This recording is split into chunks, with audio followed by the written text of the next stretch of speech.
You're listening to the #1 podcast for nonprofit leaders, getting your nonprofit fully funded. This is the Fundraising Masterminds Podcast. There's a lot of things going on at the same time, right? Like we've got the table host coming on board. Yeah. We've got the print materials in play. We're putting together the program materials. So a lot of things in motion all at the same time. We're going to be starting to craft our thank you letters. Yeah, we've got 6 of them. We actually start working on our thank you letters well before the dinner's over. A lot of people don't even write thank you letters. Right. We've got a rule of thumb, out the door in 24, so it's important to have it done correctly. We get a lot of people saying, I've been doing galas for 20 years and we average about $30,000. Now expenses are going up and we're kind of not sure if we should do it anymore. Right. This is a lot of work and you're only going to get 20,000 or 30,000. Yeah. So is it really worth it? Not for that little amount, but that's why we're here. Well, welcome to another episode of the Fundraising Masterminds Podcast. My name is Jason Galasinski, and with me, my co-host, Jim Dempsey. Hi, Jason. And we are really excited about today's episode. You know, we have started to develop a reputation of dinner people. Yeah, I wonder why. So. Yeah, I have no idea. You know, we talk a lot about the perfect vision dinner. Right. And we actually have a mentorship program that we take 20 weeks to guide people through. Right. But a lot of times people just want to know the bottom line. Like, what is the bottom line of what I need to do? So we decided that this is kind of crazy. Yeah. We decided to take our list of 239 items that we give people during our mentorship program. Right. We stripped away all the video watching because we have over 100 videos that people watch. And we just boiled it down to what are the actual action steps that you need to do to put on a gala. Right. We're going to go through all of this in the next 20 minutes. Yeah. We've got over 100 points. So I feel like this is going to be like the FedEx guy years ago that, hi, Jason, how's it going? I really appreciate you helping today. This makes a big deal. I don't know. We'll see how it goes. Okay. No, this is actually a fun episode, Jason.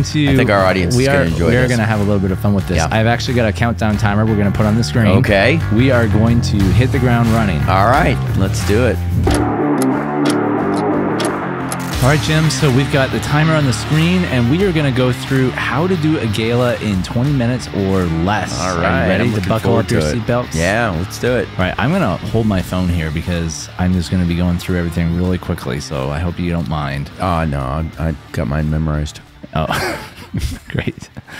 All right, here we go. How to do a gala in 20 minutes or less. First thing you want to do is research your date of when are you going to actually do the gala, right? We recommend that you brainstorm 3 dates with your team, right? And that you brainstorm and check that out with other events in your area, because you don't want conflicts to happen, right? Especially with your key attendees, making sure that it doesn't conflict with their schedules. Yep.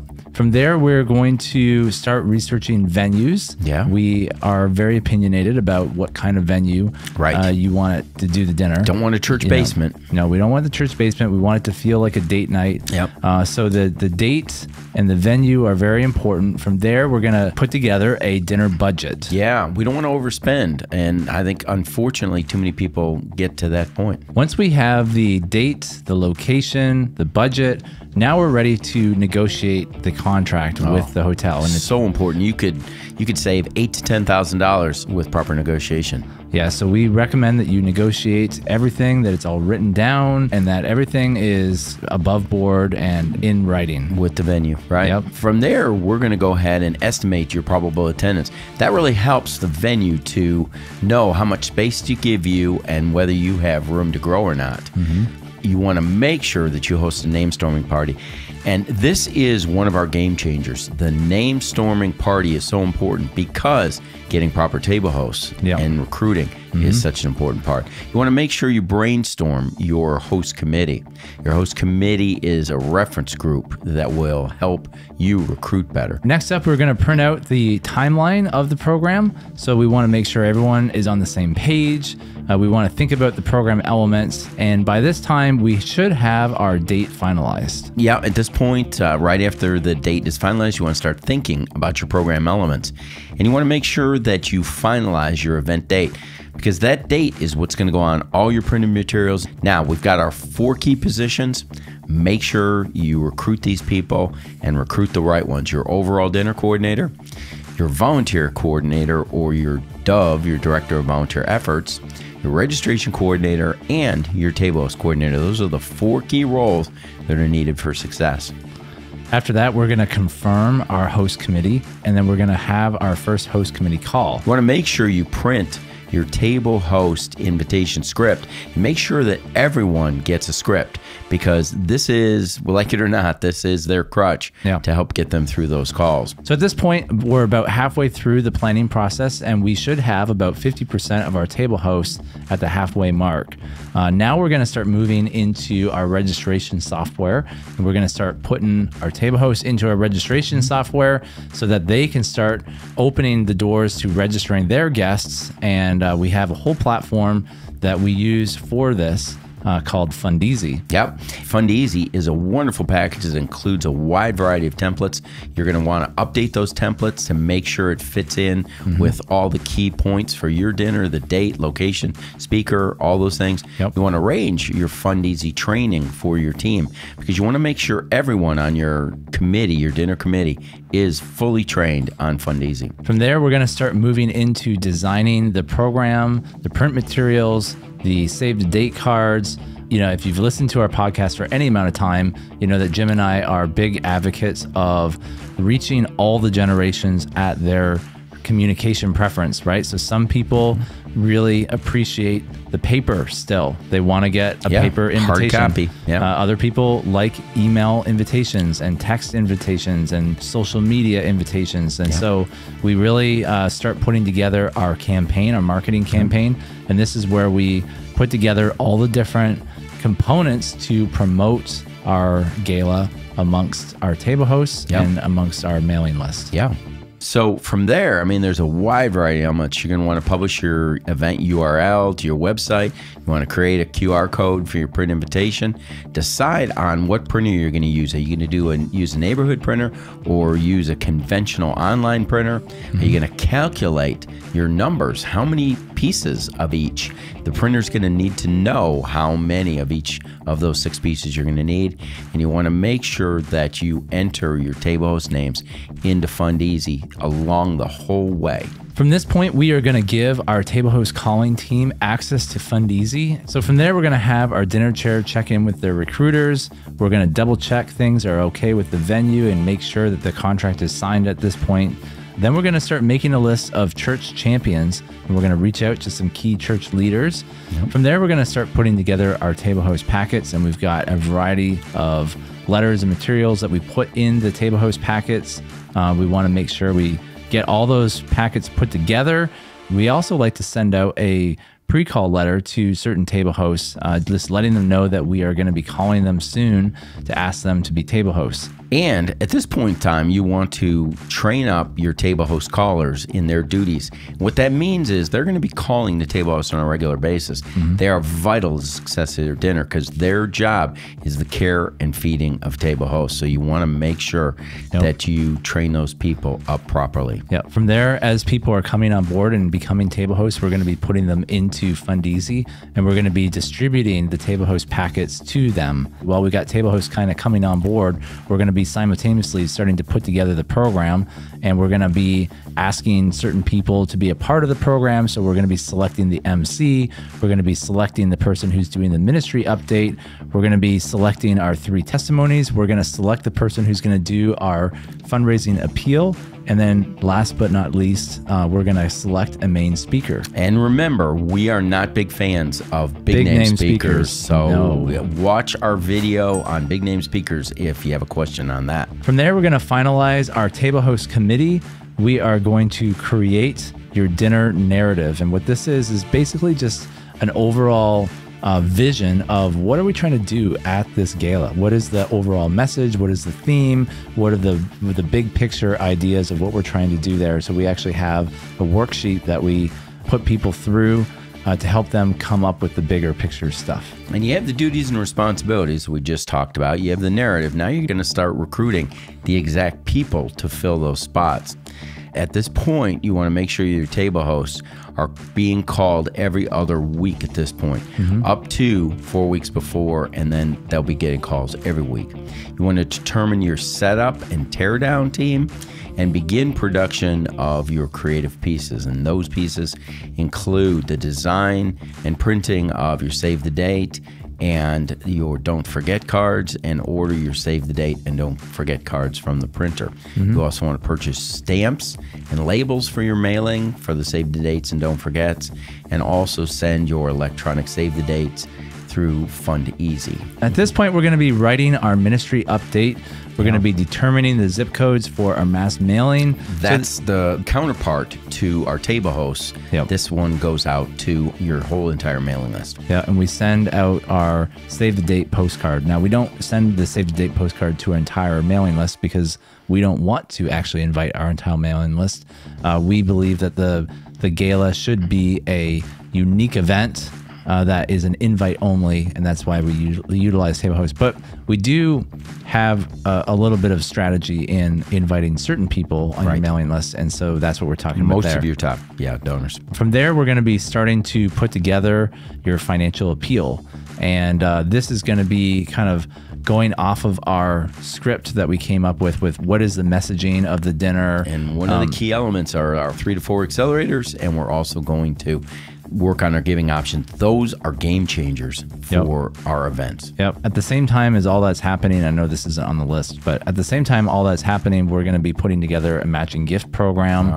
We're going to be putting together, there's a lot of things going on at the same time, right? Like we've got the table host coming on board. We've got the print materials in play. We're putting together the program materials. So we're figuring out who's going to be speaking. A lot of things in motion all at the same time. Yeah, there's a lot of things in motion kind of all at the same time at this point. But we are going to be selecting our change partner testimonies. We're going to be starting to craft our thank you letters. Yeah, we've got 6 of them. Believe it or not, we actually start working on our thank you letters well before the dinner's over. A lot of people don't even write thank you letters. Right. Well, we've got a rule of thumb, out the door in 24, so it's important to have it done correctly. So we have 6 different kinds of thank you letters that we send out the day after the gala, and we definitely have seen some good result with that.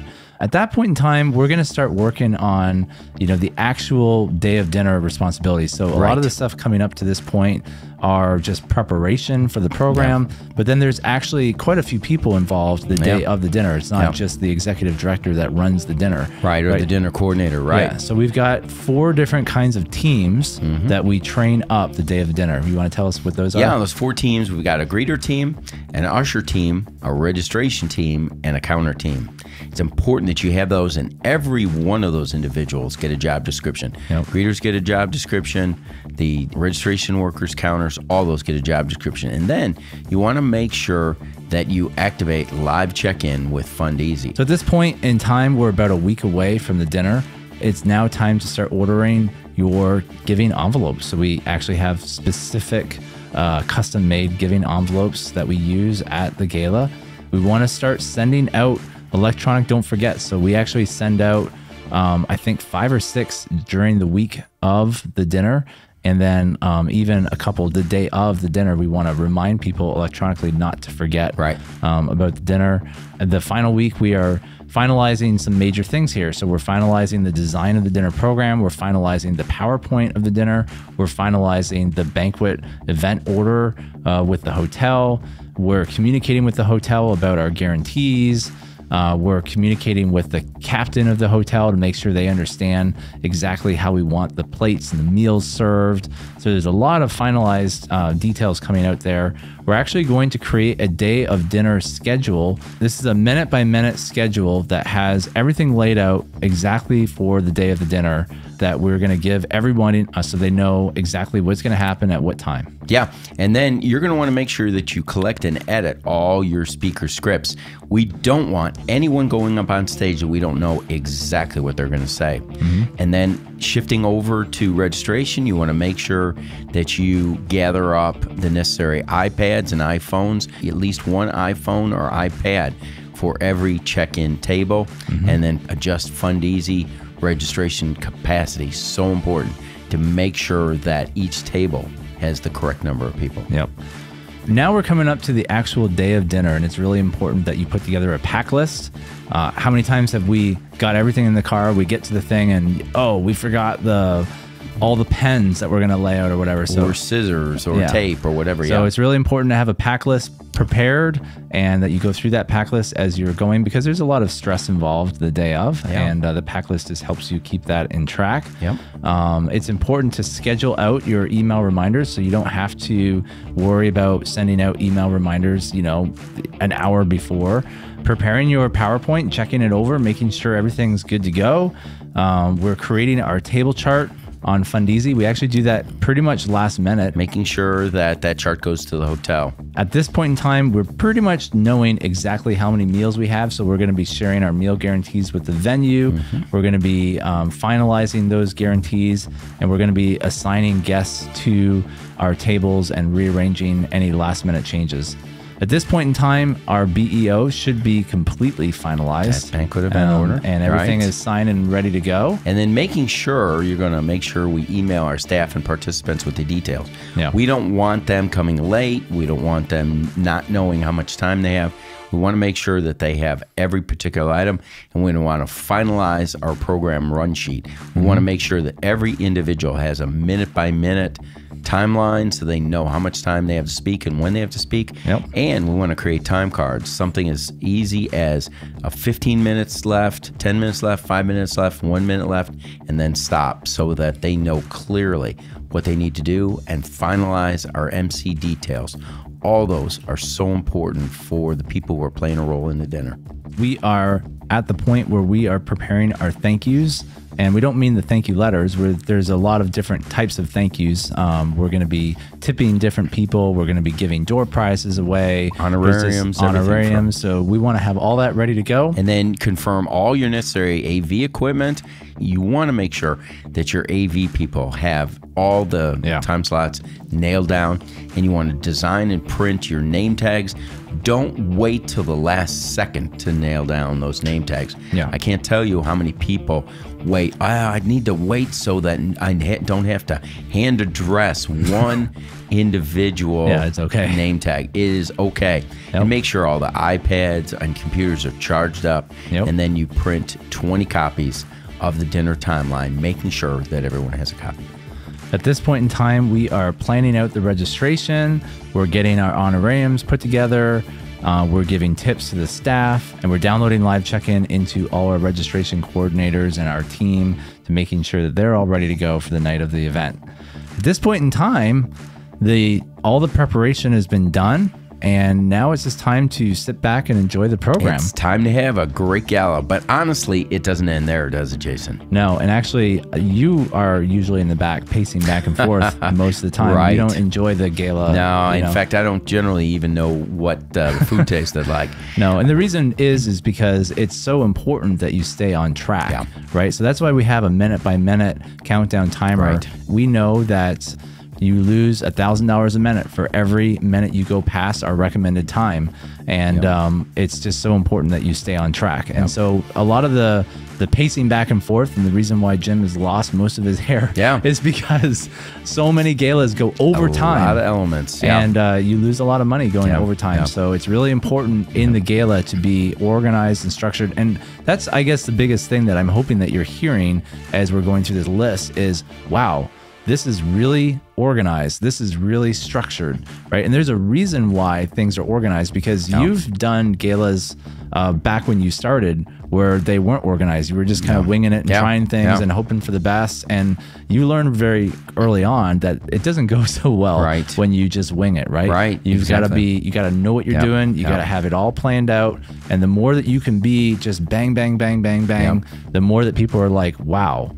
So at that point, you're going to want to collect all your envelopes and bring them into the counting room. And this is where the counting starts.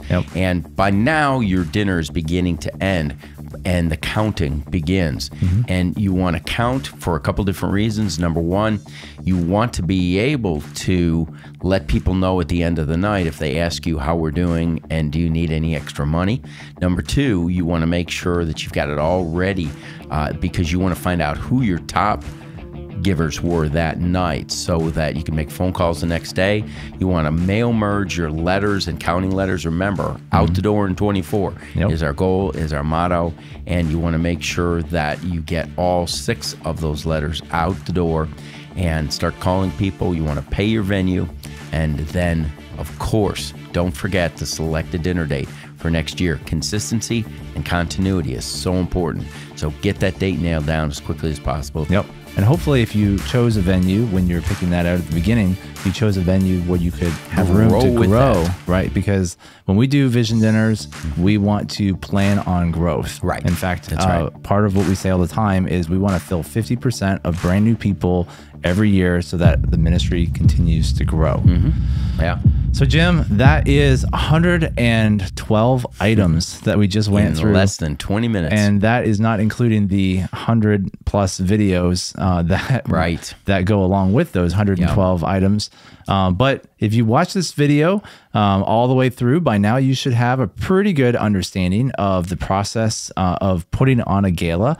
By now you might be thinking, gee, that is a lot of work. Is it really worth it? Like, how much do you actually raise at a venue like this? I mean, we get a lot of people saying, I've been doing galas for 20 years and we average about $30,000 and now expenses are going up and we're kind of not sure if we should do it anymore. Right. And this is a lot of work. We're talking about doing all this work over a 20-week period. Right. And you're only going to get 30,000 or 30,000. So is it really worth it? Not for that little amount, but that's why we're here. Yeah, so we're actually not seeing that amount. And what I would recommend is I'm going to put a QR code on the screen and we've got a dinner survey. So if you're a nonprofit leader and you've been doing galas or banquets or dinners for a long time and you're sitting around the 20, 30, 40, 50, 60, basically anything under 100,000, right? We can almost guarantee to double your income by taking the Perfect Vision Dinner course. And this survey will tell you how you measure up with everyone else. Yeah. We have compiled data from hundreds of dinners, even thousands over the years. And you can compare to see how good your dinner is compared to them. So we actually give you a dinner survey score, and that will give you an idea for how well your dinner compares to our model. Right. Most people kind of score around the 50% range. That means that if you're sitting at $50,000 annual income from your dinner, you could be raising $100,000. If you're sitting at a $200,000 income, you could be at $400,000. Right. And we definitely don't recommend doing all this work for a vision dinner if you're just going to get $20,000 of income. It's totally not worth it. And I would recommend there's other ways to raise money that might get you more. But if you are wanting to really ramp up your effort and get your funding to 100,000 or more, I would highly recommend that you check out the Perfect Vision Dinner Mentorship Program by Fundraising Masterminds. I will put a link for you on the screen. You can click that, check it out. We do, just a little warning, we only offer it twice a year because it is an intense program and it is a mentorship program. So it's not a video course where you just watch a bunch of videos and we leave you to yourself. It has a beginning and it has an end, and it has people that walk you through the process to help you apply these principles. Because, taking 200 plus items that are going to be applied to you takes a lot of effort. And we want to make sure that we're guiding you through every step of the way. And there's a lot of personalized training. Well, there you have it. How to do a gala in 20 minutes or less. Hope you enjoyed this episode. And I know it can feel a little overwhelming to listen to us go through this whole process from beginning to end. But honestly, that's why Fundraising Masterminds exists. And that's why we put together our Perfect Vision Dinner Mentorship Program. So I'd highly recommend, if you do want to take your current gala up to the next level, check out the Perfect Vision Dinner Mentorship Program. You can scan the QR code on the screen. Jim and I want to let you know that we are here for you. We are here to serve you and to help you grow your nonprofit organization. So definitely click the subscribe button because we don't want you to miss the next podcast episode. Well, thank you again for watching the Fundraising Masterminds podcast. We will see you again next time. Take care.